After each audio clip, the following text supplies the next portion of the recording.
A rather unfortunate intra-family dispute. According to this complaint, Mrs. Thompson, this is one of your sons, My oldest son. and this is your youngest son. Right.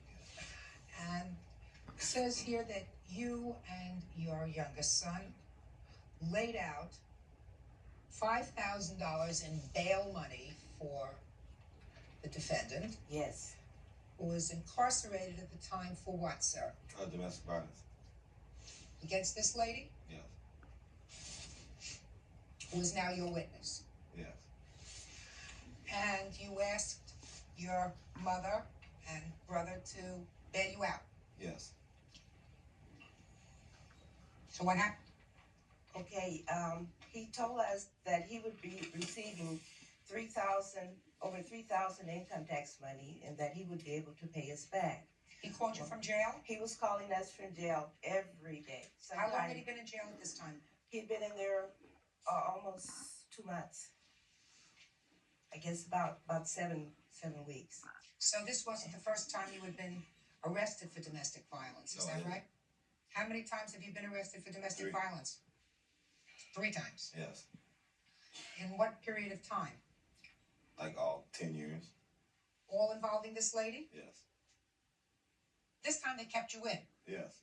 and you called your mom. Yes. So what did you do? Okay, he was calling me twice a day, and then he was wanting to speak to Stacy, his lady. He wanted to speak to her and the children, and I was allowed because they didn't have a phone. So it ran my bill up to over $400. I'm sorry, it ran it up to $442 in telephone collect calls. From jail? And yes, from jail.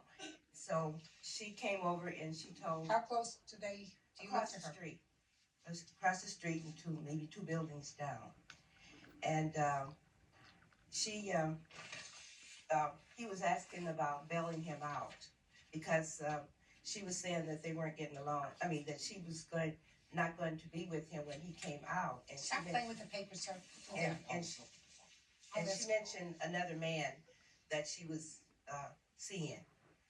And so I mentioned it to Derek, and he felt that he had to, he wanted to be out. He didn't want me to say anything about what was going on over there. In the meantime, she also brought over, they've been together for 6 years living, and she brought over 3 big plastic bags of clothing of his. And she said because when he came out, she didn't want him back there. And well, so far that sounds smart, but I have a sense that changed. Yes. So in the meantime, he was calling to ask us if we would bail him out. So you did.